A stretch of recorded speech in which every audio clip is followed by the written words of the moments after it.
Number 9. The land of a million elephants. There is a country in Southeast Asia that most travelers fly over on their way somewhere else.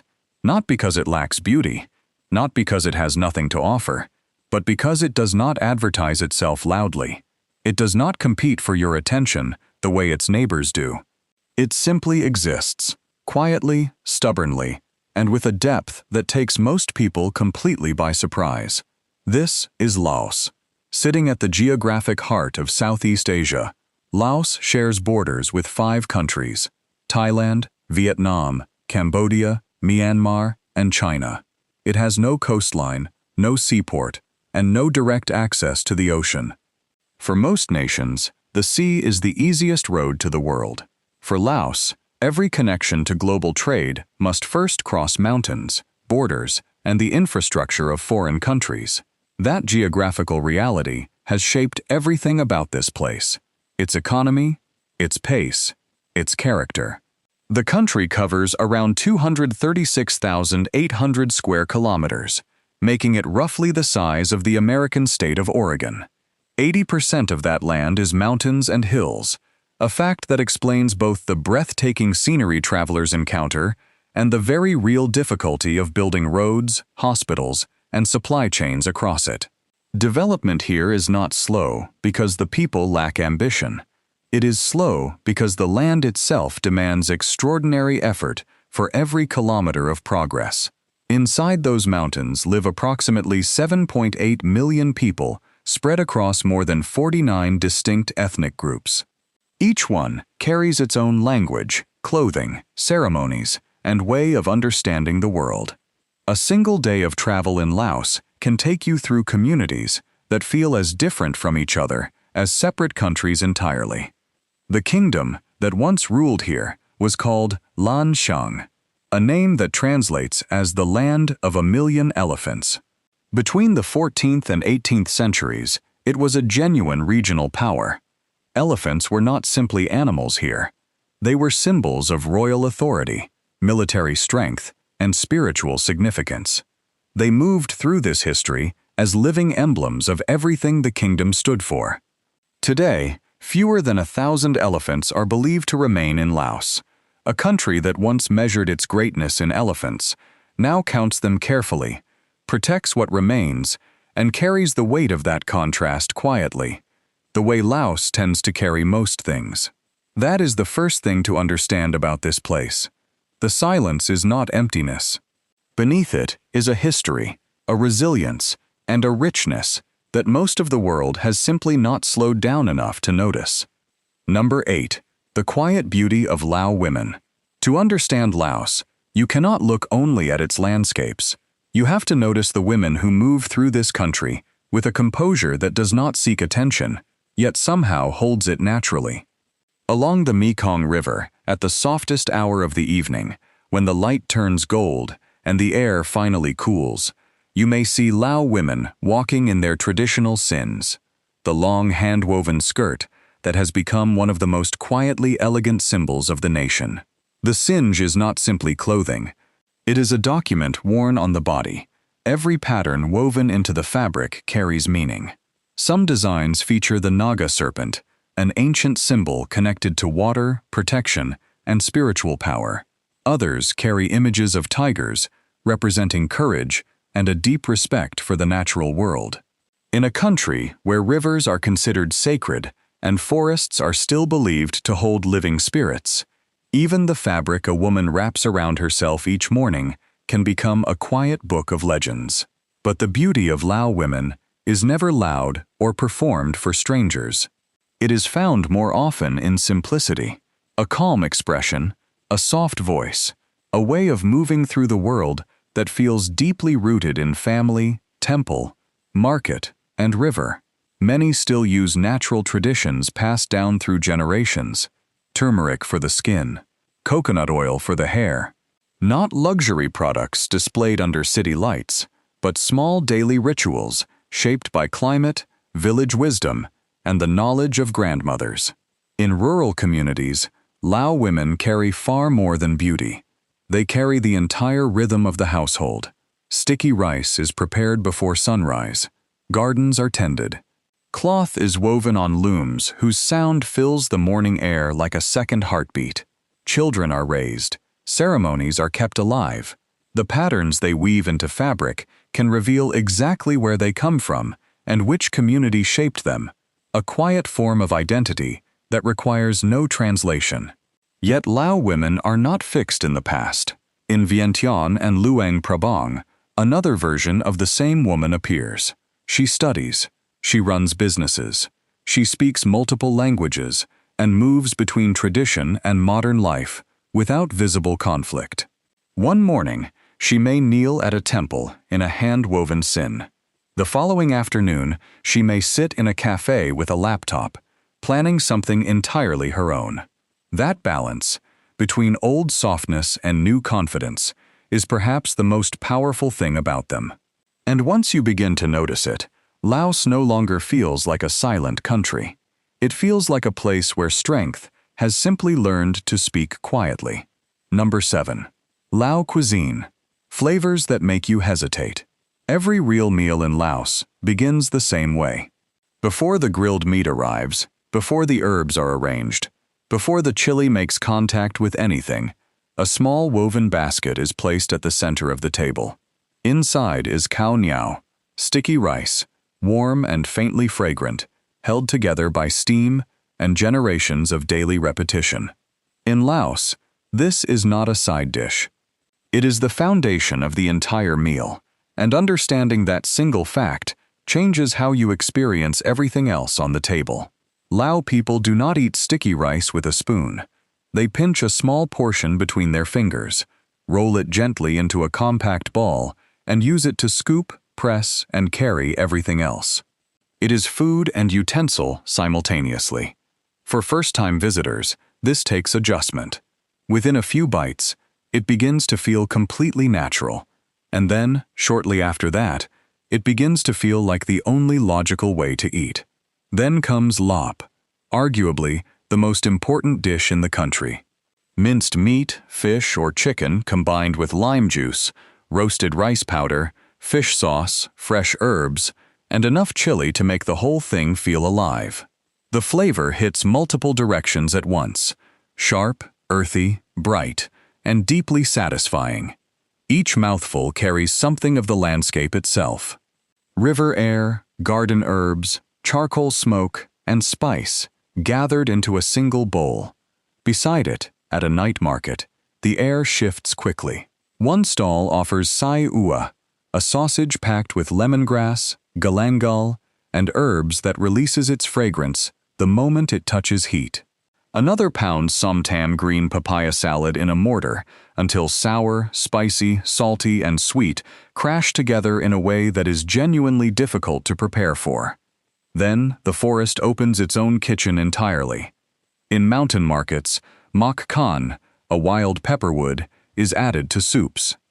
It looks unremarkable until you chew it, at which point your tongue begins to tingle with a low electric sensation that no other ingredient on earth replicates. Nearby, fried rhinoceros beetles sit crisp and golden under market lights. Their legs crackle like thin chips. The body carries a rich, nutty depth that surprises almost everyone who works up the courage to try. Red ant eggs, kai mot dayang, appear in sour soups and stir-fries, delivering a delicate citrus note that tastes like the forest hid tiny drops of lime inside each one. Lao cuisine does not try to impress with luxury or presentation. It comes from rivers, forests, bamboo baskets, and knowledge passed carefully from hand to hand across centuries. Some dishes comfort you immediately. Some make you pause before committing. Some change the way you think about what food is allowed to be. Number 6. Festivals you should not miss. If you have only ever seen Laos on a quiet Tuesday morning, you have seen perhaps half of what this country actually is. The other half arrives with the festivals, and when it does, the nation that spent the rest of the year moving carefully and speaking softly suddenly fills with drums, riverboats, rockets, elephants, and water thrown in every direction with complete and joyful disregard for whoever happens to be standing nearby. The year opens its brightest chapter with Bun Pi Mai, the Lao New Year Water Festival, arriving during the hottest weeks of the calendar, when the air sits heavy and still over the Mekong. Water here becomes more than water. It becomes blessing, cleansing, and the physical act of washing away whatever the previous year left behind. Families visit temples to bathe Buddha statues with scented water. Elders receive respectful offerings from younger relatives. And then, without any formal announcement, the ceremony spills into the streets, and the entire country becomes a river of laughter and buckets, and completely soaked strangers wishing each other well, whether they asked for it or not. In Luang Prabang, Bon Pi Mai carries an almost cinematic quality. Golden temple rooftops rise above streets full of movement and color. Monks disappear behind ancient walls as the celebration escalates around them. For a first-time visitor, being drenched without warning by a smiling stranger can feel disorienting. Within minutes, it feels like the only appropriate response to being alive on that particular day. Then comes the Elephant Festival in Xayaburi Province, a ceremony that carries the full emotional weight of what Laos has lost and what it is still fighting to protect. Draped in colorful ceremonial cloth, elephants move through crowds of people who greet them not as attractions, but as living symbols of an ancient identity. Watching one pass through the festival grounds is not entertainment in the conventional sense. It feels closer to witnessing something that history nearly took away entirely. When the rainy season arrives, the Mekong becomes the arena. Baun Soang Hoa, the boat racing festival, draws crowds to both riverbanks as long, narrow vessels cut through the current, with crews of rowers moving in perfect unison. The paddles strike the water together. The boats surge forward. The crowd on the banks responds to every stroke. And then there is Baun Bang Phai, the Rocket Festival, which may be the most surprising celebration in the entire country. Villages construct enormous homemade rockets and launch them skyward as prayers for rain and agricultural abundance before the dry season fully breaks. Some of these rockets weigh hundreds of kilograms. When they fire, the sound is less like fireworks and more like something fundamental shifting in the atmosphere above. In that moment, Laos reveals something it rarely advertises. Beneath the gentleness is a country that knows exactly how to make the sky pay attention. Number 5. A land of unresolved mysteries. There are questions in Laos that archaeology has studied for decades and still cannot fully answer. Scattered across the highland plateau of Xieng Quang Province, in the country's north, are thousands of stone jars, large, ancient, and completely silent about their own origins. Some stand alone in the grass like forgotten sentinels. Others cluster together in groups that feel deliberate but communicate nothing about their purpose. The oldest among them are believed to be nearly 2,000 years old enough to have watched entire kingdoms rise, collapse, and disappear from memory while they remained exactly where they were placed. They were carved from sandstone and granite, and then moved into position across open hillsides with a precision that implies both significant labor and significant intention. What that intention was remains genuinely uncertain. Were they ceremonial vessels used in ancient burial rites? Containers for fermenting rice wine during rituals that no written record survived to describe? Markers of a civilization that vanished without leaving enough behind to reconstruct? Human remains and burial objects have been found nearby, which deepens the mystery without resolving it. In 2019, the Plain of Jars was designated a UNESCO World Heritage Site. The designation brought recognition. It did not bring answers. And in a place like this, the unanswered question is arguably the most powerful thing on offer. From that archaeological silence, Laos leads you into a spiritual one. Near Luang Prabang, where the Mekong bends between limestone cliffs worn smooth by centuries of river movement, a cave opens in the rock face above the water. Paco Cave appears modest from the outside. Inside, thousands of Buddha statues fill every surface. Wood, metal, stone, large, small, ancient, and recently placed. Pilgrims have been bringing figures here for centuries, particularly images that could no longer be properly housed elsewhere. The cave became a resting place for devotion that had nowhere else to go. Standing among those silent figures in the dim light, it becomes clear that Laos does not separate the natural world from the spiritual one. A cave is not simply a geological formation. A river is not simply water moving toward the sea. A mountain is not simply rock. Each carries something older than the name given to it. Further south, the Mekong roars through the rocks at Kone Fafeng Falls, with a force that feels less like a waterfall and more like the river, asserting something non-negotiable about its own nature. Local fishermen still speak of the giant Mekong catfish, a creature believed to reach 3 meters in length and 300 kilograms in weight, moving through the current beneath the surface. Whether you treat that as biology or legend depends entirely on how long you have been in Laos. In the forests of Atapu and Sakong, there are paths that locals know but do not walk, trees that are ordinary to the eye but sacred to anyone who grew up hearing the stories attached to them, places where the ground holds memories that have never been written down and were never intended to be. In Laos, every mystery earns its place by remaining one. Number 4. Beetle fighting, the sport nobody expected. When the rainy season arrives in Laos, and the forests turn heavy and green with moisture, something unusual begins in villages across the country. It does not happen in stadiums. There are no ticket booths, no television cameras, no sponsorship banners hanging from any structure. It happens under simple wooden roofs, while rain drips steadily from the eaves, and the smell of wet earth fills the air, and a small crowd leans forward with the focused attention of people watching something that genuinely matters to them. This is beetle fighting, known locally as quang in some communities, and it is exactly what it sounds like, and simultaneously, nothing like what you are imagining. The preparation begins in the forest.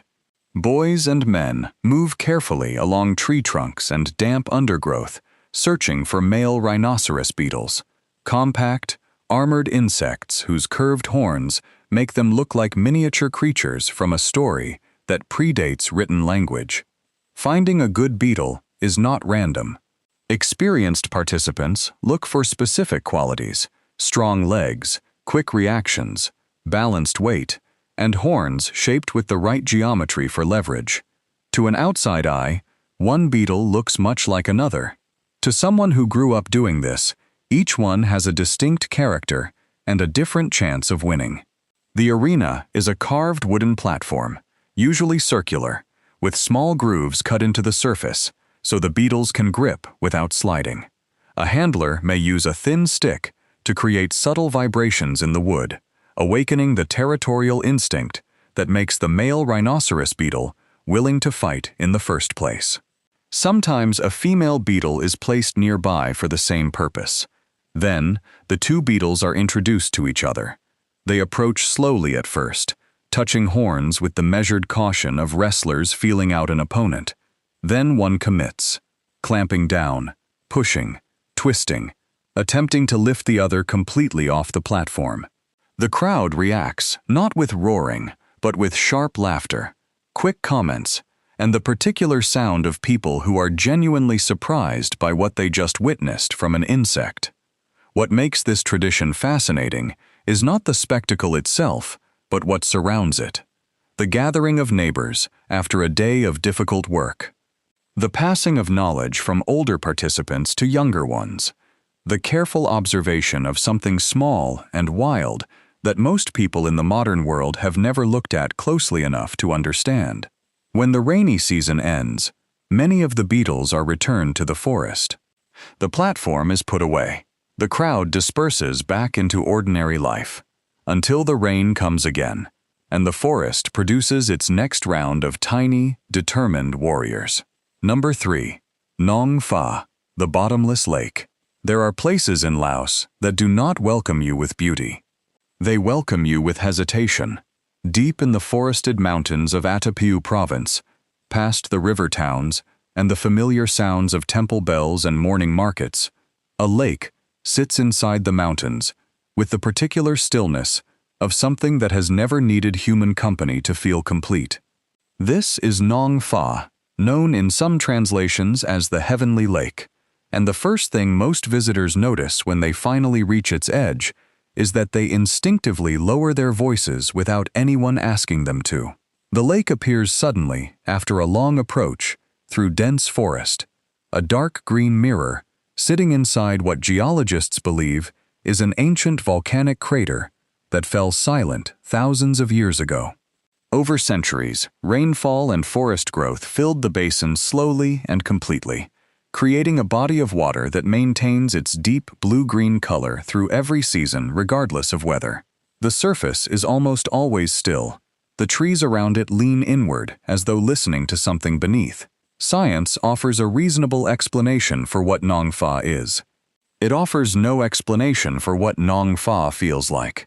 The depth of the lake has never been measured in a way that has satisfied local imagination, and that uncertainty has done exactly what uncertainty always does in a country where nature and belief are never fully separated. It has grown into something larger than a measurement could contain. Many communities in the surrounding area hold that the lake has no bottom in any conventional sense, that somewhere beneath the surface it connects to a different order of reality entirely, governed by forces that have no interest in being studied or explained. For ethnic communities living near Nong Fa, the lake is not a geographical feature. It is sacred ground under active protection. Stories of a Naga serpent, the powerful water guardian that appears throughout Laos spiritual tradition, connect directly to this place. Other accounts speak of a large creature moving in the deep water, watching the shoreline with an attention that flows in both directions. Visitors are expected to approach with care. Swimming is not a casual consideration. Loud behavior near the water is understood as provocation rather than recreation. Stories still circulate among older villagers about people who disturbed the lake and did not return home afterward. Whether those stories are literal warnings, spiritual teachings, or the accumulated memory of genuine accidents compressed into cautionary narrative is a question Nong Fa declines to answer. Modern roads have reached many corners of Laos. Development has arrived in places that felt unreachable a generation ago. Nong Fa remains difficult to access, and the beliefs surrounding it keep even those who reach it standing at a respectful distance from the edge. In a country that has always understood that not every powerful thing needs to be explained, that distance feels entirely appropriate. Number 2. Katao, the sport that turns the body into an instrument. There is a sport, played across Laos, that most of the world has never heard of, and almost everyone who sees it for the first time stops walking to watch. It requires no expensive equipment, no purpose-built facility, no referee with a whistle, and a rule book thick enough to confuse anyone who reads it. All it requires is a small woven rattan ball, an open piece of ground, and people who have been training their bodies since childhood to do things that the human frame is not generally expected to do at speed. This is kata, known more broadly as sepak takraw, across Southeast Asia, and the simplest description is that it resembles volleyball played entirely without the use of hands. Every touch of the ball is made with a foot, a knee, a shoulder, a chest, or a forehead. The body becomes the instrument. Balance becomes the language. And the movements that result from combining those two facts at competitive speed look less like sport and more like a conversation between athletics and acrobatics that nobody told you was happening until you were already standing there with your mouth open. In a quiet village field, kata begins gently. A small circle of players passes the ball between them with relaxed touches, warming into the rhythm the way musicians run through scales before a performance. The first exchanges are almost meditative: a soft foot, an easy knee lift, a controlled chest redirect. Then the tempo shifts without announcement. A foot snaps upward with sudden force.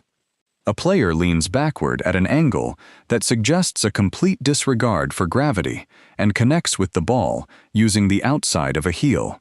Someone launches into a full spinning kick that sends the ball exactly where it was intended to go, while the player's body completes a rotation in midair and lands as though none of it required particular thought.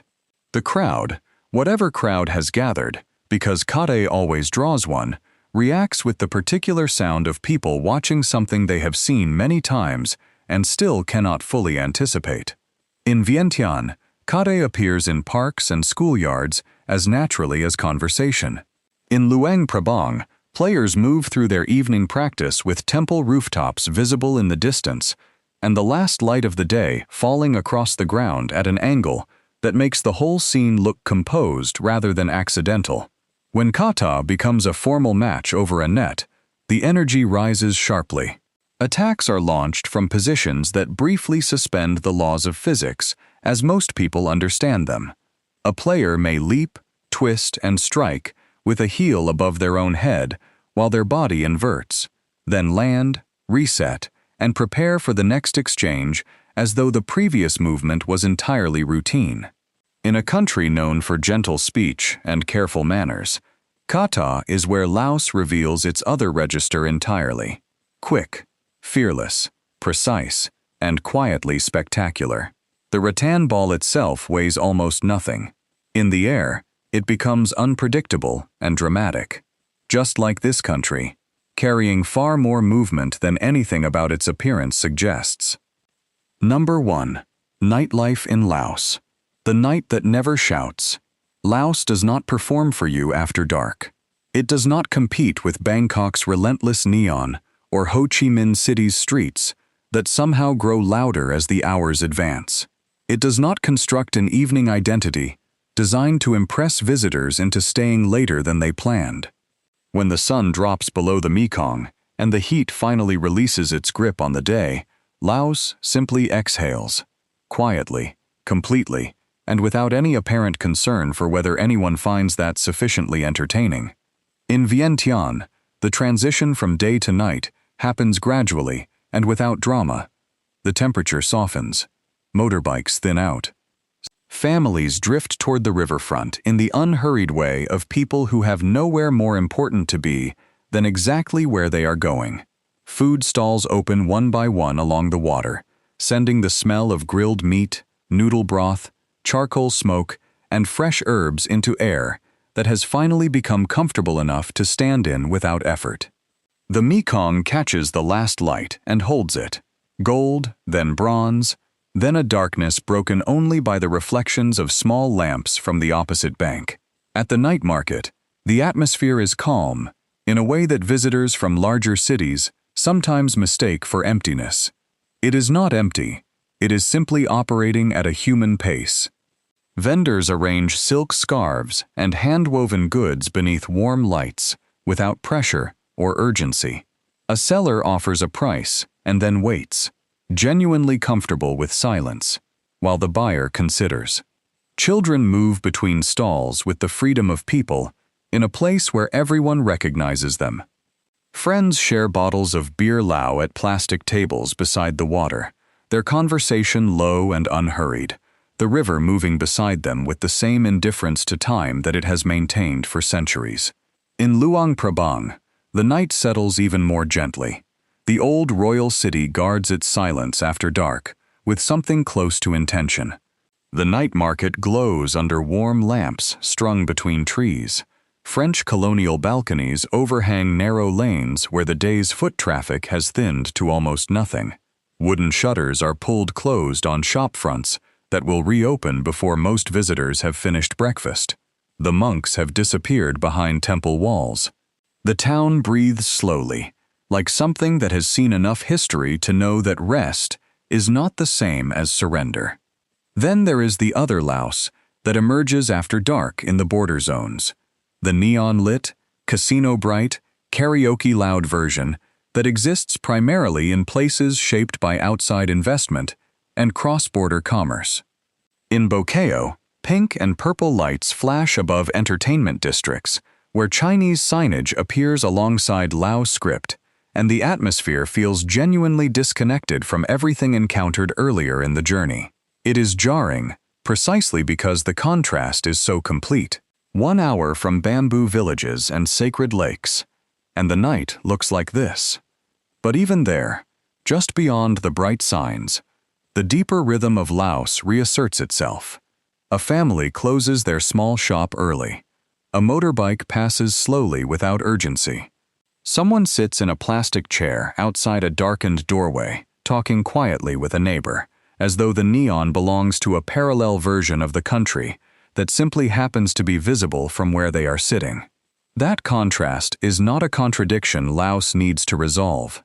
It is an honest reflection of a nation moving forward without having decided yet exactly what it wants to become. Traditional and changing, local and porous, quiet, and occasionally very loud about it. But the image that stays longest is never the casino. It is always the riverbank. A few food stalls glowing under soft light. The distant sound of a single motorbike fading into the dark, smoke rising slowly from a charcoal grill, a child falling asleep against a parent's shoulder while the adults finish their conversation. The Mekong, carrying pieces of reflected light downstream towards somewhere none of them are thinking about right now. After everything this country has shown you, the elephants and the mountains, the sticky rice and the sacred lakes, the stone jars nobody can explain, and the beetles that fight like they have something to prove, Laos leaves you with something quieter than a conclusion. It leaves you with the feeling that you have been somewhere real, somewhere that was not arranged for your arrival, and will not change when you leave, somewhere that asked nothing of you except that you slow down enough to actually see it.